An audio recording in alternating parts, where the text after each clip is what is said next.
សូមជូនរឿងបុរសកំជិលមានប្រពន្ធគ្រប់លក្ខ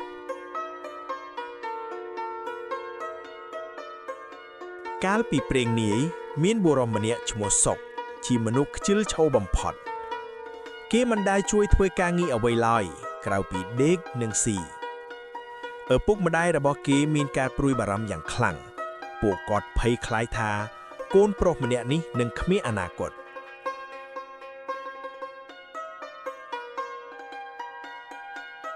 ពួកគាត់ក៏សម្រេចចិត្តដណ្ដឹងប្រពន្ធឲ្យកូនដើម្បីឲ្យគេមានមេផ្ទះជួយរៀបចំទុកដាក់នាងនោះឈ្មោះថាបុប្ផាជាស្ត្រីគ្រប់លក្ខអាពាហ៍ពិពាហ៍បានប្រព្រឹត្តទៅយ៉ាងអធិកអធមទោះបីដឹងថាប្តីខ្ជិលក៏បុប្ផាមិនដែលត្អូញទ្រាយឡើយ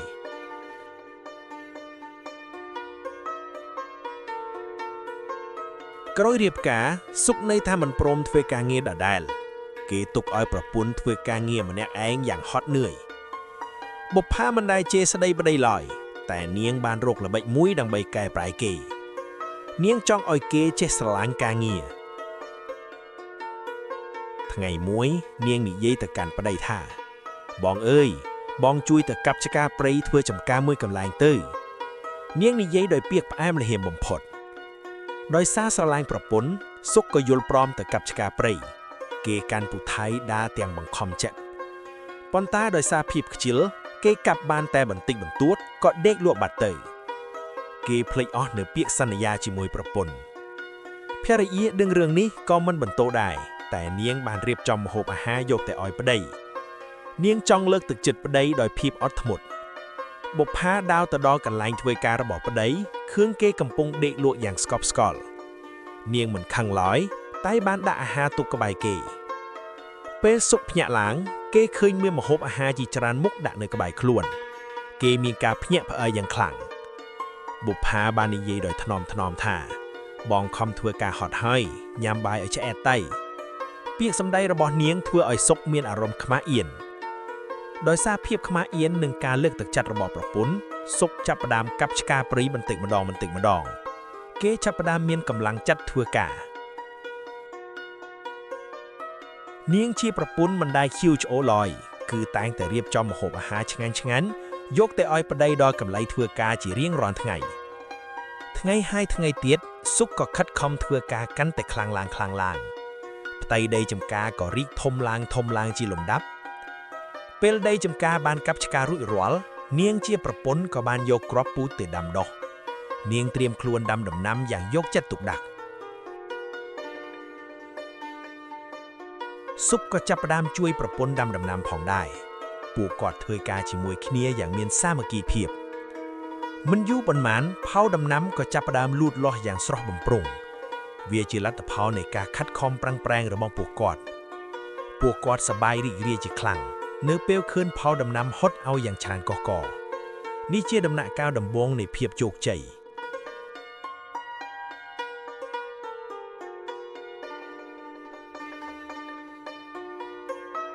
ពួកគាត់បានយកផលដំណាំទាំងអស់នោះទៅលក់នៅឯផ្សារផលិតផលរបស់ពួកគាត់មានគុណភាពល្អហើយមានអ្នកទិញច្រើនពេលល្ងាចពួកគាត់បានយកប្រាក់ចំណេញមកគិតគូរទឹកមុខរបស់ពួកគាត់ពោពេញទៅដោយកិដីរីករាយសុកបានយកប្រាក់ដែលរកបានទៅទិញឧបករណ៍កសិកម្មថ្មីបន្ថែមទៀតគេកាន់តែមានចំណង់ចំណូលចិត្តនៅក្នុងការធ្វើការពួកគាត់បានពង្រីកផ្ទៃដីចម្ការរបស់ខ្លួនកាន់តែធំឡើងការងាររបស់ពួកគាត់ក៏កាន់តែរីកចម្រើនពីមួយថ្ងៃទៅមួយថ្ងៃគ្រួសាររបស់ពួកគាត់ក៏មានទ្រព្យសម្បត្តិកាន់តែច្រើនពួកគាត់បានសង់ផ្ទះមួយដែលធំជាងមុននាងជាប្រពន្ធបានចាត់ចែងគ្រប់យ៉ាងយ៉ាងមានរបៀបរៀបចំផ្ទះសម្បែងរបស់ពួកគាត់ក៏ស្អាតបាតល្អសុកលេងជាបុរសកំជិលទៀតហើយគេប្រែប្រួលជាមនុស្សខិតខំគេមានមោទនភាពចំពោះអ្វីដែលគេសម្រេចបាន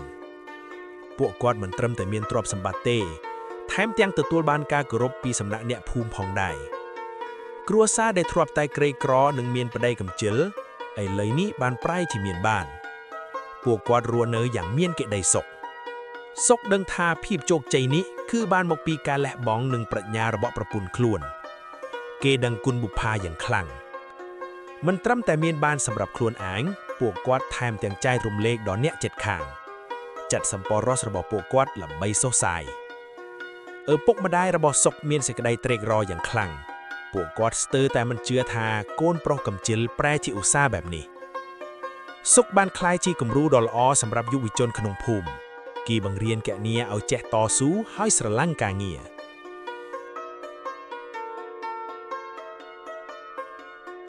គ្រាមមួយមានគ្រោះរាំងស្ងួតកើតឡើងប៉ុន្តែពួកគាត់មិនអស់សង្ឃឹមឡើយហើយក៏ខំជីកប្រឡែងទឹកដីបុប្ផាប្រើប្រាជ្ញាដើម្បីសង្គ្រោះដំណាំនាងតែងតែរកវិធីល្អៗដើម្បីដោះស្រាយបញ្ហាទីបំផុតមេឃក៏បង្អូរភ្លៀងមកទៅ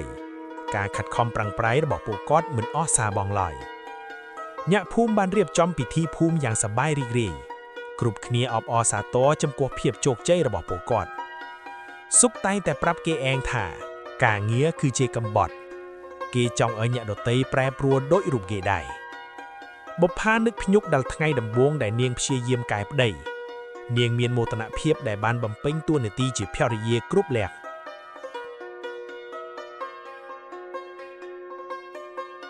ពួកគាត់បានបង្កើតគ្រួសារដ៏មានសុភមង្គលមួយហើយបន្តបង្រៀនកូនចៅឲ្យស្គាល់តម្លៃនៃពលកម្មពេលវេលាកន្លងទៅយ៉ាងលឿនសុកនិងបុប្ផាបានក្លាយជាចាស់ព្រឹទ្ធាចារ្យពួកគាត់រស់នៅដោយសេចក្តីថ្លៃថ្នូរភូមិធានទាំងមូលបានប្រែមុខមាត់ថ្មីដោយសារការយកតម្រាបតាមគ្រួសារសុកម្នាក់ៗខិតខំធ្វើការតាមលទ្ធភាព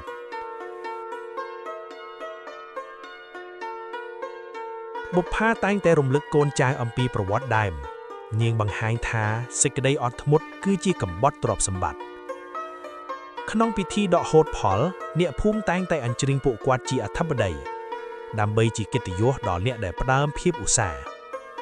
សុកបានប្រគល់ភារកិច្ចបន្តតែឲ្យកូនប្រុសរបស់គេដោយផ្ដាំផ្ញើឲ្យថែរក្សាដីធ្លីនិងកិត្តិយសគ្រួសារពួកគាត់សម្លឹងមើលតែក្រោយដោយកិតីស្កប់ស្កល់ជីវិតដែលធ្លាប់តែមិនមានន័យបានប្រែជាមានតម្លៃមហាសាលនេះហើយគឺជាអានុភាពនៃប្រពន្ធគ្រប់លក្ខដែលចេះប្រើមេត្តាធម៌និងបញ្ញាដើម្បីសាងសុភមង្គល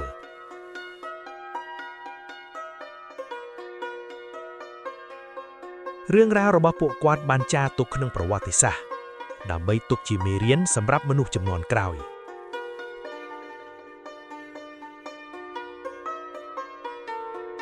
ទីបំផុតជីវិតរបស់ពួកគាត់បានក្លាយជាគំរូនៃភាពជោគជ័យដែលកើតចេញពីការរួមរស់ជាមួយគ្នាដោយបញ្ញារឿងនេះបង្រៀនយើងថាភាពអត់ធ្មត់និងពាក្យផ្អែមល្ហៀមអាចប្រែដែកឲ្យក្លាយជាមាស